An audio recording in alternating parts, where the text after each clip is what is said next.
બીજા ધર્મવાળાને રહેવાની જગ્યા નથી. આ હિન્દુસ્તાન હિન્દુ ધર્મનો સનાતન ધર્મનો દેશ છે. એ આ દેશને આપણે બચાવવો હોય, આ દેશને રાખવો હોય, આ ધર્મનો એકડો કરવો, ધર્મનો આપણું એક જબરજસ્ત ઉઠાવ.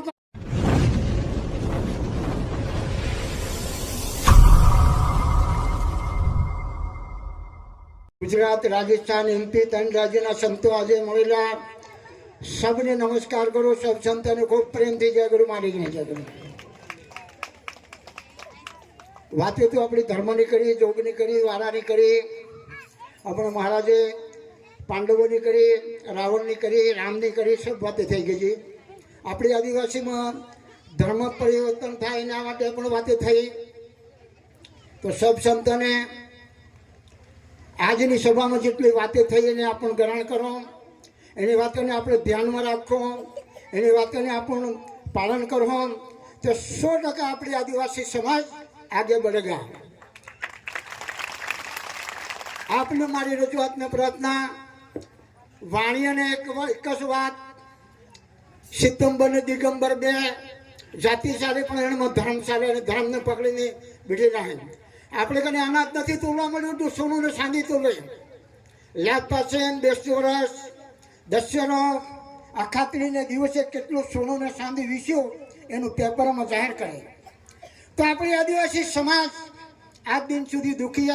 આપણું સબ બોલી રહ્યા આદિવાસી આ દેશનો વાસી, આદિવાસી ધૂળમૂળનો ધણી. હમણાં વાલિયા લૂંટારાની વાલિયા બોલની વાલમ ઋષિ મળી ગયો. એ 88,000 ઋષિઓનો ગુરુ છે. એક જગ્યા ઉપર બેઠો હે 7 કરોડ જીવનો હિસાબ લેવા માટે. કોણ? વાલમ ઋષિ. એવા એવા મોટા મોટા સંતોને સાધુઓ આપણા દેશના અંદરમાં જાગીને આપણી કુળને જગાડવા માટે રોણીદોમાં રામદેવજી તે રાજ્ય મુસલમાનોને કાઢવા, માવજી મહારાજની શિવમાલ સતીને ગરુ ગોવાના અંગ્રેજોને કાઢવા, ખરીસ્તીઓને કાઢવા. અંગ્રેજો જતા અને ખરીસ્તી જતા રહ્યા પણ આપણું થોડુંક પોતે પકડીને હારી રહ્યા છે. આ દેશના અંદરમાં બીજા ધર્મવાળાને રહેવાની જગ્યા નથી. આ હિન્દુસ્તાન હિન્દુ ધર્મનો સનાતન ધર્મનો દેશ છે. એ આ દેશને આપણે બચાવવો હોય, આ દેશને રાખવો હોય, આ ધર્મનો એકડો કરવો, ધર્મનો આપણું એક જબરજસ્ત ઉઠાવ કરવો. ધર્મ એટલે ક્યાં છે? આપણી આદિવાસી સમાજમાં કોઈ રીતે ચાલી 12 પંથ આપણી આદિવાસીને. વાણીમાં 2 પંથ, પાટીદારોમાં 1 પંથ, સ્વામિનારાયણ, ગાયત્રી પરિવારવાળા. અને આ દેશના અંદરમાં આપણી આદિવાસી સમાજને જાગેરી હમણાં મહારાજે ખૂબ કરી, ખુમચંદ મહારાજને સાનિધ્યમાં.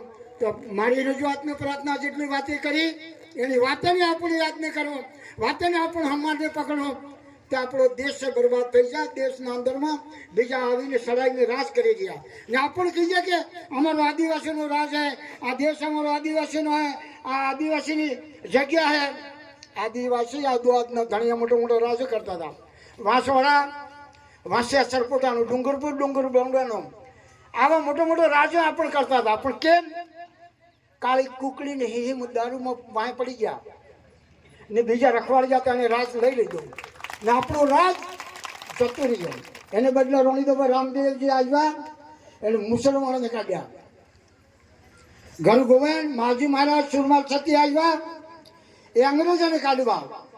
અને જ્યોતિષર મહારાજનો ફોટો મેલી લો એટલે જોત જગાડીને કીધું કે મારી આદિવાસીમાં ડાગરે ડોંગરે હીરામોતી પકવતી, હીરામોતી ગુમ પાકે.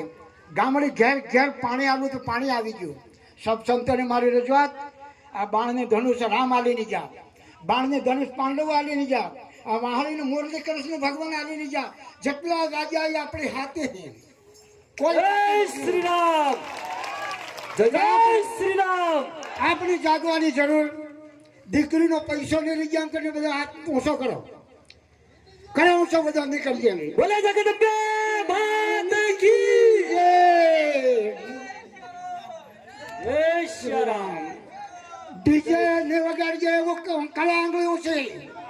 જય શ્રી રામ. આજે જેટલું સંતે વાત કરી અને આજે બધા પાળોવી આંગળી ઊંચી કરો. જય શ્રી રામ. આપણા દેશનો બચાવ થવો જોઈએ. કરે આંગળી ઊંચી. જય જય શ્યારામ. આ દેશમાં આદિવાસીનો એકડો થવો જોઈએ. જય જય શ્યારામ. બાર પંથનો એકડો થવો જોઈએ. જય જય શ્યારામ. બાર કોમે ભાગીને આદિવાસી બનવા જોઈએ. જય જય શ્યારામ. બીજા દિવસે આ દેશ છોડીને જતા રહેવા જોઈએ. જય જય શ્યારામ. માતા શક્તિની શાખ થકી, જય જય શ્યારામ. હનુમાન જોદાની શાખ થકી, જય જય શ્યારામ. ભગવાન મહારાજની શાખ થકી, જય જય શ્યારામ. જ્યોતિષર ભગવાનની શાખ થકી, જય જય શ્યારામ. હનુમાન જોદાની શાખ થકી જય જય શ્યારામ. ભારત દેશમાં આદિવાસી જય જાગી જવો જોઈએ. જય હો. આદિવાસીનો એકડો થવો જોઈએ. એકડો થવો જોઈએ. સબ સંતો, સાધુઓ, મારી માતા બહેનો, હું આજે નહીં આવું એવું વાત કરી હતી અમારા નારુ મહારાજને, પણ નારુ મહારાજે કહી દીધું કે આપણે આવવું પડે. અમારા દેશના અંદરમાં, અમારા એમપી રાજ્યના અંદરમાં વાડોદરથી કાનગર મહારાજ આવે એટલે સબ સંતોને મારી ખૂબ પ્રેમથી જય ગુરુ માલિકને.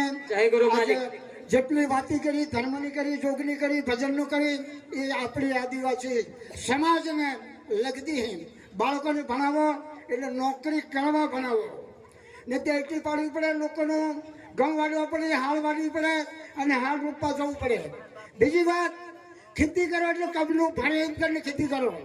ભક્તિ કરો એટલે આપણે આત્માનું કલ્યાણ થવું જોઈએ.